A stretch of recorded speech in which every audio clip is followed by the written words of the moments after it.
Hello, my name is Robert Gonzalez, and I'm here to show you how we can use the base 10 system to help us to understand place value. We will also be exploring how we can use base 10 blocks to help us to represent decimals. So base 10 is the way that we assign place value to numbers.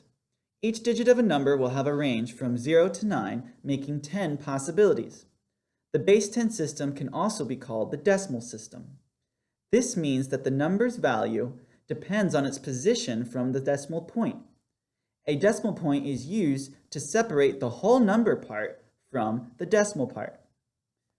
So if we use a place value chart, we can see that the numbers larger than 1 to the left of the decimal point goes up by ones, tens, hundreds, thousands, 10,000s, and 100,000s. And then values that are less than 1 go to the right of the decimal point by tenths, hundredths, thousandths, 10,000s, and 100,000s. So a misconception on place value is that students tend to think that numbers are only valued as written, meaning that you may be able to count to 100 and beyond, but you might not understand the meaning behind each number's value. You might also look at the number 64 and see it as 60 and 4 more, instead of seeing the 6 as a count of tens. Being able to break down numbers allows you to see how it fits with place value. For example, we have 73.12. The 7 has a value of 70 or 7 tenths. The 3 has a value of 3 ones. The 1 has a value of 1 tenths. And the 2 has a value of 2 hundredths. So that was an example of how you could break down a number. You can also use base 10 blocks as models to help us to show decimals. So if we start with the whole box is equal to one set of 10. So its value is at 10. And then we have the flat, which is equal to a whole, or 1. So it has a value of 1 on the place value chart. Now the rod is equal to 1 tenth, or 0.1.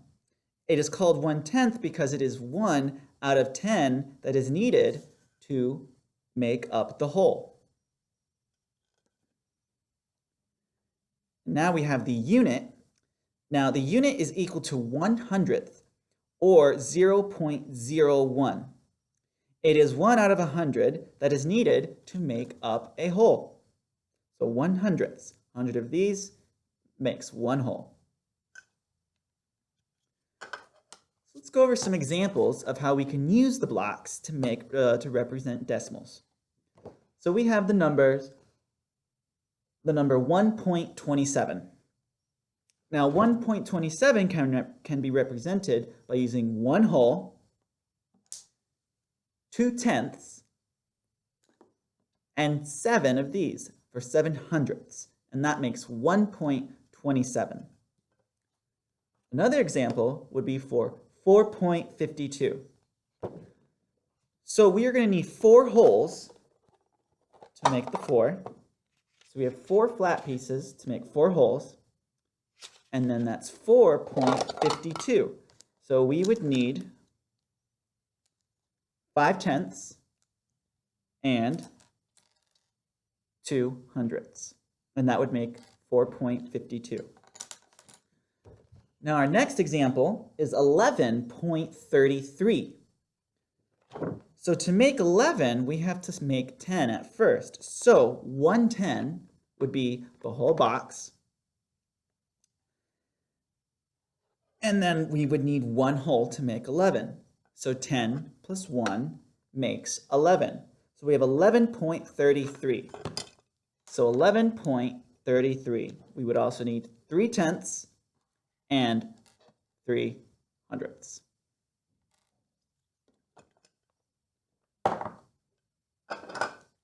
So, besides using physical manipulatives, we can also use some technology. And there is a free app called Number Pieces, and it can be accessed at mathlearningcenter.org. The Number Pieces app helps students to develop a deeper understanding of place value and computation skills with multi-digit numbers.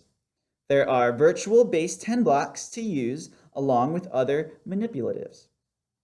The app will display numbers and equations in multiple ways to help you expand upon your number sense. There is also an online game called Base 10 Fun that can be found at abcia.com. And it has you playing customizable number games to help teach you about place value. So I hope that you now have a little bit better of an understanding of how the base 10 system is used to explain place value. I encourage you to try out the online resources to help you expand your knowledge. Thank you.